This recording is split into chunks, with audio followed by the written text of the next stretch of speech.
Hello everybody and welcome back to the Heritage and Home Crochet Podcast. I'm your host Deja and I'm so excited to be here with you today. So in today's video is going to be a crochet tag. I am so excited about this because I think that it will be really good for us as a crochet community to kind of bond over what it is about crochet that keeps us coming back, that made us fall in love in the first place. So without further ado, let's get started.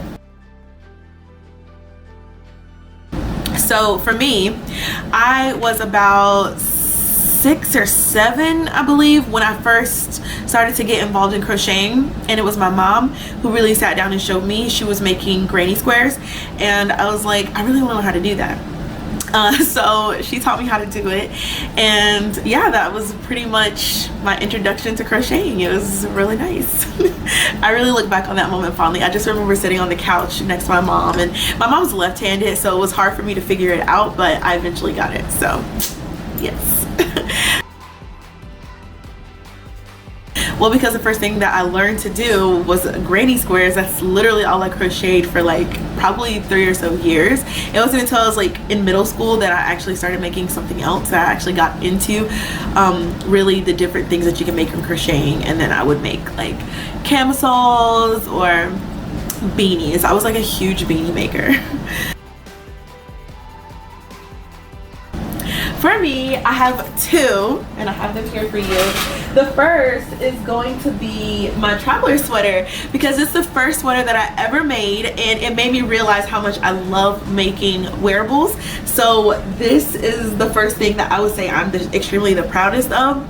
But the second thing that I would say I'm the proudest of is this cardigan right here. So it's actually like, I call it a vestigan. And it's something that I created myself out of my brain. I just randomly started crocheting one day and this came out and I'm in love with it. I am going to release a pattern for this closer to the fall time, but I love it. I love it. I'll call it the Oxford Vestigan. So yes, give you some more detail on that, and then I will go into detail about that when the time comes for that particular pattern.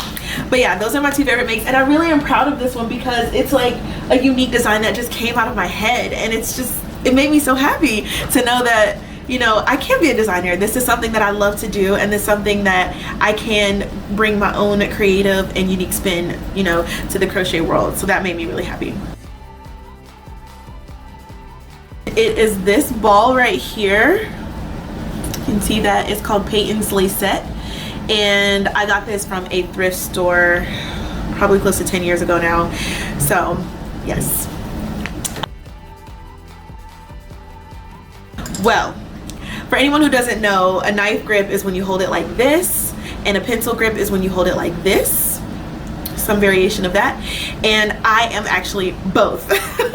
I started out being a pencil gripper. That's the way I was taught. That's the way my mom taught me how to do it, and the way I've seen everybody else do in my life. But I used to think it was so weird, like people, you know, when people hold their fork like this, I used to think that like that's so weird. It's like such a weird way to hold your crochet hook. Like, how can you accomplish anything like that? But then I decided to try it one day because I saw so many other people doing it, and I was like, let me just try it. And it took me a while to sort of get my motor skills like wrapped around that. But after a while, I decided I am actually more of a knife grip holder. I do pencil grip. It's usually when I'm getting tired or when the crochet hook is rubbing against my hand too much. I'll do the pencil grip, and that way I can keep going. But I realize I'm a lot faster when I do the knife grip. Who knew? I originally learned on the Boye hooks, and I didn't question it, didn't even think twice, that I didn't even know there was an other option. But now I am more of a fusion. I'm an in-between. My favorite brand of hooks, like I mentioned, are going to be the tulip hooks.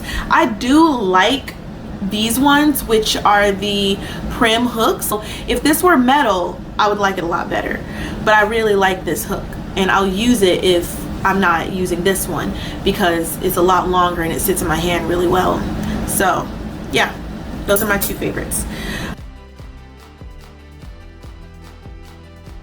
So if I had to choose only one hook size, I would probably choose a size 7. It's annoying because you can't really find them as easily as you can find any of the other hooks, but if I had to choose a range, it would be probably F through H. Yeah, so F is 3.75 millimeter all the way up to H, which is a 5 millimeter. My favorite weight of yarn is going to be a lightweight 3 yarn. I love it. It's like the perfect in between. It's not so hard to work with as a 2 or 1 weight yarn, but it gives you a little bit more of a store-bought feel. I feel like when you use a 3 weight yarn as opposed to a 4, the 4s work up really quickly, and I feel like you can just tell more that it's more of a handmade item. I like this one. This one's considered a 2, but I feel it's more of a 3, especially with the halo that it has. And this is the Premier Shamanics, whatever. Yeah, I really like that type of yarn. This is the Yarn Bees Alpaca Twist in the color, if I can find it. Color is called Pumpkin Spice, which is a wonderful name for a yarn. I like this yarn because it's alpaca, and alpaca is gonna be probably my favoriteest fiber ever. It's just extremely cozy and it's so fluffy. It's very forgiving when you make mistakes, like as far as like your stitching, and it's just a super cozy yarn. I really love alpaca yarn. So yeah, this is one of my favorite yarns because of it has alpaca. It's only 10% alpaca, but it's kind of like all you need. This yarn is extremely warm. It's extremely warm and it's very bulky. Like, it just is one of those things that you just feel like you're in the Andes Mountains when you're wearing it. And it'll probably have to be cardigans. I love making cardigans. They're cozy. Like, who doesn't love a cardigan? Speaking of which, this is my latest cardigan that I just finished. It is another of the butterfly cluster cardigans from the Premier Yarns website, free pattern. So this is one of those. I love it. I did it it's in my last video. I talked about it. I do not like making washcloths. I feel like they sap me of my creativity, and working with most cottons is just dreadful. One crochet item that I have yet to make is a bag of some sort. That's gonna be the next thing that I want to make. Is definitely some sort of a bag. Let's see.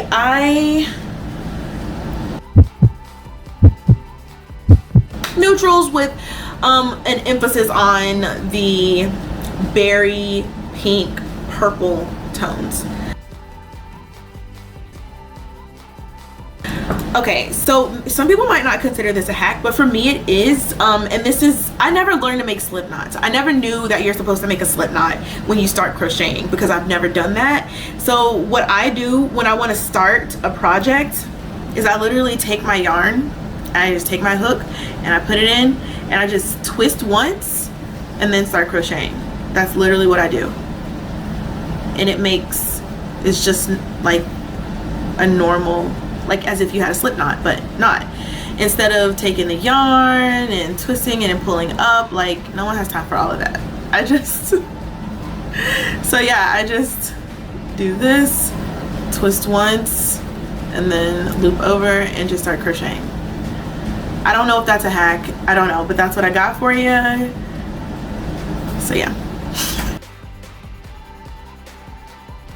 What I have to say is that I'm glad that for a second crochet is getting a little bit more notoriety as opposed to like knitting or like embroidery, like other types of things. I feel like crocheting is, I don't know, I feel like it's one of those more marginalized crafts, but I'm really grateful that it is getting its time to shine. You know, people are really getting into it and seeing the beauty of it. But for me, I feel like it takes the quaint coziness out of crocheting it. I don't know, like when I saw some at Target at one point, and it was like these granny squares, like put on a hat, like a bucket hat, or even just like a beanie type of a hat, and I was just like, oh, that's weird. It's really weird.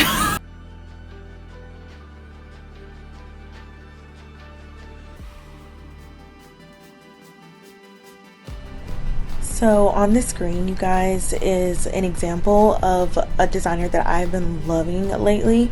Her name is yumeega.crochet. You can find her on Instagram, and the design I'm showing you is the Solana shirt, and I love it so much. It's definitely going to be probably the next design that I make from another designer.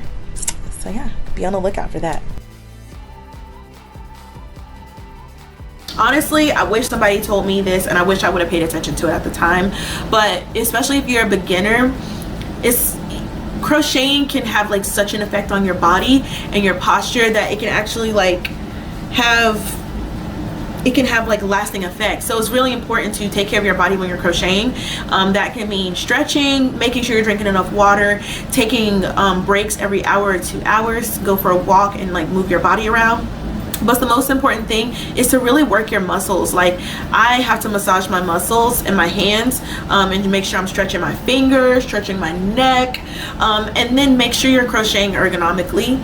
So you want to have your arms propped up, because some of these larger crochet projects, such as like blankets or cardigans, can get really heavy, and that pressure that it's putting on your shoulders and your arms, if you're not having support, like having some throw pillows tucked underneath you, then it's going to really eventually start causing you problems.